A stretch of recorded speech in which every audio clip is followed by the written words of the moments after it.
Moi, je suis une fidèle du dessous des cartes. Et c'est pas pour rien que je suis une fidèle du dessous des cartes d'Émilie Aubry. D'abord parce que c'est devenu une émission absolument cruciale.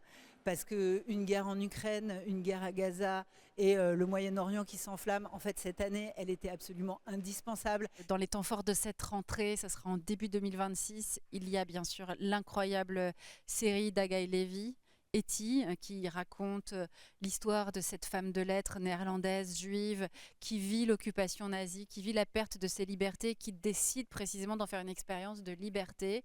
Alors écoutez, j'ai envie de vous dire tout m'enthousiasme parce que face à la complexité du monde, face aux enjeux actuels et futurs, je crois qu'il s'agisse de séries, de films, de reportages, d'émissions, etc. Je pense que tout est valable et même plus que valable, tout est nécessaire. Donc regarder Arte, c'est vraiment une obligation. Il y a de très nombreux documentaires, j'ai vu notamment sur Poutine, la politique russe, l'expansionnisme russe, les méthodes de Vladimir Poutine et évidemment au vu du désordre géopolitique actuel et des menaces qui planent, je vais dévorer tous ces documentaires. Puis il y a plein d'autres choses bien sûr. Moi, il y a quelque chose que j'aime passionnément sur Arte, c'est l'offre cinéma. C'est plus qu'une programmation, c'est une offre. Je vais sur Arte et je regarde ce que Arte me conseille de regarder en cinéma.